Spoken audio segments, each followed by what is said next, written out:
You've been told to share your story, to be vulnerable, to be authentic. And maybe you've done that on a podcast, on a piece of content, email marketing, online, but still you're not getting the conversions, the clients, the sales that you're hoping for. Why is that? Because when storytelling is not done right, it becomes noise. But when it's intentional and done the right way, it becomes a movement. After spending 20 years as a storyteller in Europe, in the US, as a screenwriter, actress, stand-up comedian, and after helping hundreds of coaches, healers, soul-led entrepreneurs, I've seen what connects and converts and what falls flat. So today, I am breaking down the most common 10 storytelling mistakes that might be costing you paying clients and the growth of your brand. Number one, focusing on the wrong parts. Maybe sharing too much of the before or sharing parts that are irrelevant to your audience, to your ideal clients, because you feel the need to give a lot of the context. But sometimes people don't care about that. People want to feel the before, the why, the pivotal moment, and the after. Number two, being too broad. And this happens with a lot of people who are still afraid of niching down, or maybe they want to appeal to everyone. They don't want to leave out anyone because they can help a lot of people, which is great. But when you're sharing your story, it's when you are sharing details of your story that you're pulling people in. And this is something that I shared with my clients as well, with my audience, but especially people who work with me, is that you don't need to share all of the aspects of your story. There are things that are private and they should remain private, but it's in the details that you are taking me into your story. And that's when I feel, and I want to feel more of that, and I want to have the transformation that you've had. And therefore, I'm gonna take out my wallet and pay you. Number three, forgetting the audience. And I see this all the time on social media, and it's driving me crazy. It's all about the person, because me, because I. Nobody cares. It's not about you. It's not about me. It's about my audience, you, and it's about your audience, the people who are going to buy from you. So yes, you have to share your story, but you have to share your story in a way that relates to your ideal client. You have to share your story that it's about them. Why would I care?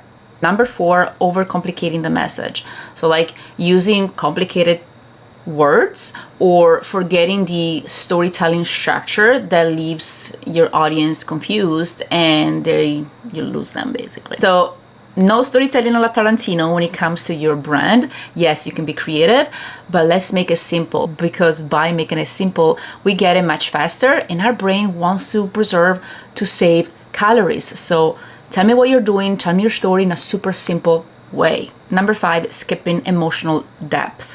So avoiding connection to vulnerable moments, and people do that a lot because they don't want to drop in, right? But it's when you're dropping in that you're taking me there. The same as when I told you about sharing details. So when you avoid that, it's harder for people to connect. Let's say I'm going to share my story. One thing is, well, I was in my studio apartment and I was tired of being broke, and I decided that I wanted to be in charge of my life, and I wanted to inspire people, and I became a coach and I was successful. You're like, okay, cool, whatever. But if I told you I was sitting in my small Hollywood studio apartment with my peppermint tea on one side and a vanilla scented candle on the other one, and I was tired. And I was tired of listening all these advices from people on how to do things, on how to change my mindset, on how to, and nothing worked. And I thought to myself, and I said to myself, no more of this. I am tired of being tired.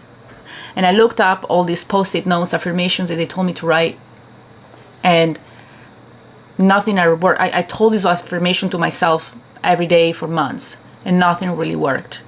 And then I look up and I see a post-it note that said faith and trust.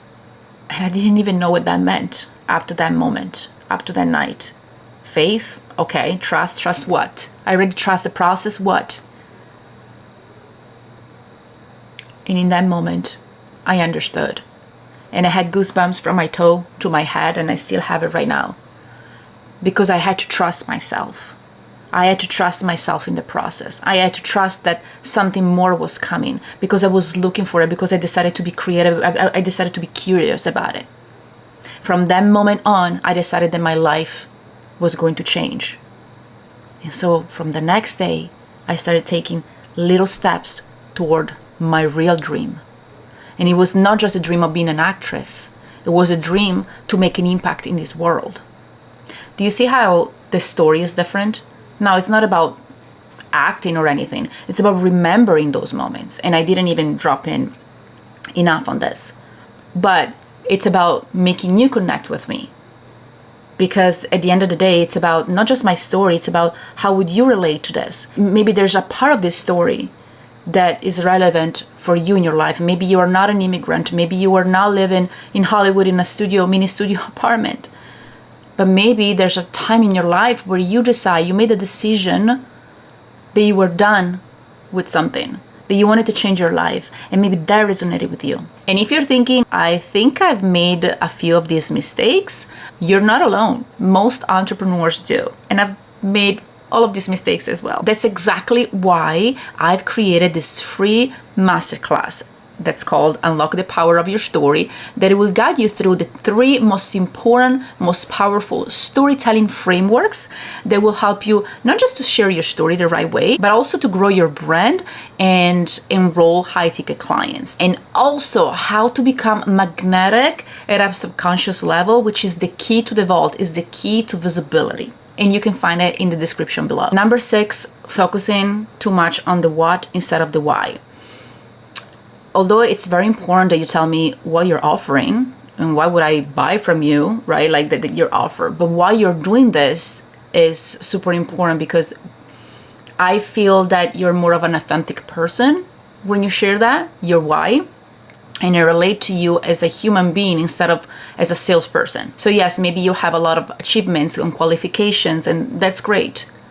But your why behind those surpasses them all. Number 7, not creating a transformation arc, like leaving behind the haha moment. What happened? Why did you change? What's behind that? Like, make me feel the haha moment, because it's through that insight that I start questioning myself. I start asking myself questions, and I can start seeing myself in you. Number 8, and I say this unfortunately every day, sounding like everyone else, like using same cliches or same words that other people are using, maybe in your niche, maybe in your industry. And although there are words that you need to use, like I have to use business growth because that's what my ideal client wants, making more impact with their in the income, whatever, but that it's not the core of how I want to be perceived, because the people who work with me is much more than that. People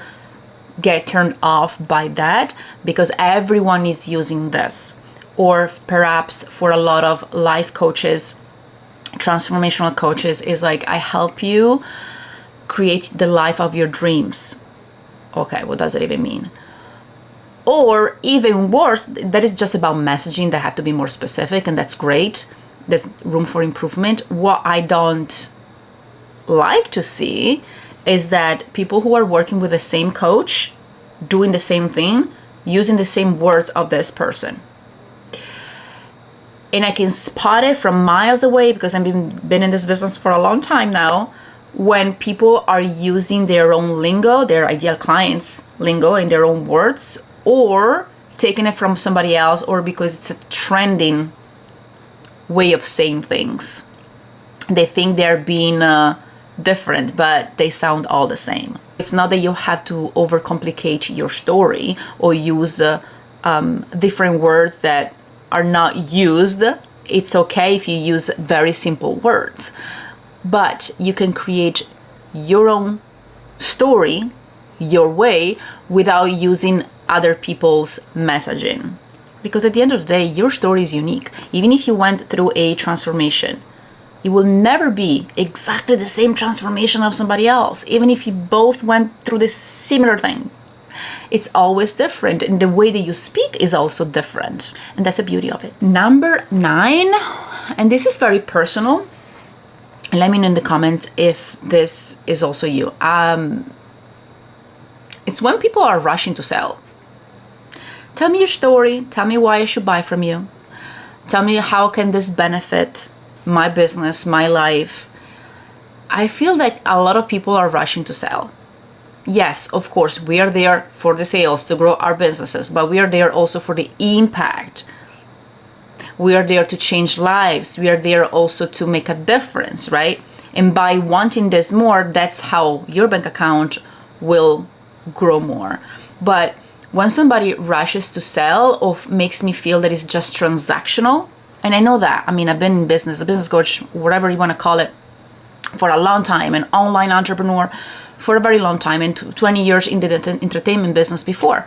So I know that things are very transactional. It's when you're making me feel that it's not that way, then I trust you more.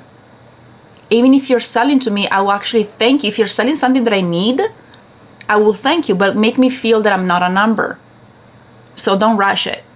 Whether it's on a sales call, on a webinar, or even on a piece of content. Number 10, and I think we talked about this a little bit, but ignoring the storytelling structure. So not having a beginning, middle, end, and confusing people. So like, wait, what are you talking about again? Like, it has to follow an arc. It has to follow some specific framework. So if you want to learn how to craft that kind of story that pulls people in and make you the only go-to, the expert in your industry, the only guide for them, then register in the description below. And if instead you're ready for more support, because you know that you just don't want to become visible, you want to really explode your brand, book a call below so we can help you refine your story, choose the right one, help you with your visibility, help you with your brand, and really help you become the go-to expert in your industry. Because you're not here to just sell a service, hopefully. You're here to lead. You're here to inspire. You're here to change lives, to shift what's possible for your audience and for yourself. So start telling your story without all these 10 mistakes, and people will feel you. People will feel what you're saying, will connect with you, and then they will buy from you. And if you want more storytelling tips, watch this video over here. Ciao, ciao.